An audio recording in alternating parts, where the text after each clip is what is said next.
Honestly, I'd be fine leaving it there, but I have 5 minutes to fill, so here we go anyway. Yes, Bounty Hunter will be making its bloody return in 2023. For the uninitiated, Bounty Hunter is a high-risk PvP minigame set in the wilderness with a simple premise. We give you another player as a bounty, and then you hunt them. With a rapid flow of targets, Bounty Hunter ensured that you had constant fights happening all the time with players at a similar combat level to you, meaning it was an excellent onboarding point for players into PvP. Obviously, this isn't Old School's first rodeo with Bounty Hunter, after the previous ones were removed for, reasons. The question is, what's different this time? And the answer is the return of the craters. Locking the participants into a cavern within the heart of the wilderness ensures that anyone who wants to step into the ring can get a fair fight with someone who is also there for a scrap and not just hiding by the ditch desperately trying to snipe someone. This is Bounty Hunter, not Bounty Hider. Access to the craters will be restricted by combat level, and the targeting system will aim to match you based on a tighter combat band, so you're more likely to find yourself a fair fight. Also, we're Old School RuneScape. Naturally, we have to feed into the nostalgia factor at every available opportunity, so what better way to do that than to bring back 2007? Except this time, maybe we actually keep Wilderness PvP. Or maybe we don't, who knows.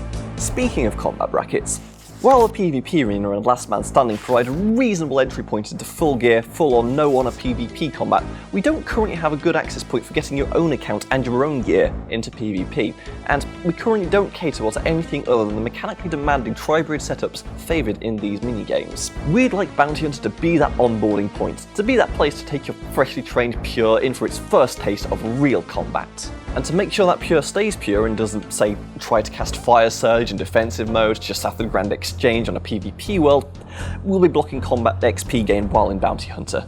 But I know what you're all thinking at this point. What about the rewards? Well, as you can imagine, the main concern for this space is the potential for more profit-minded individuals to game the system for their own gains rather than the enjoyment of the game itself.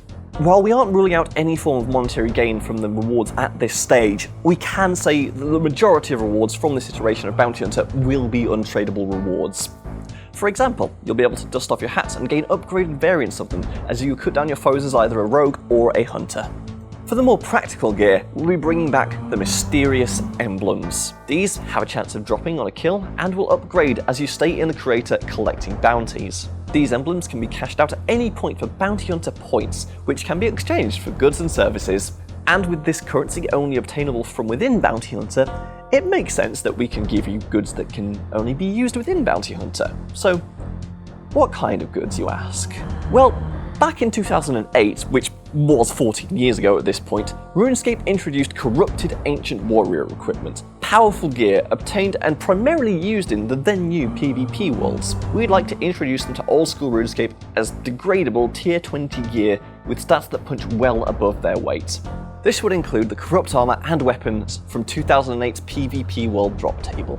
These aren't the only rewards we have planned, and this is still very early in design, so we'd love to get your thoughts and feedback, though this time if you could do it without calling me ugly on Twitter, that would be greatly appreciated. Thank you all for watching, and now back to me in the studio.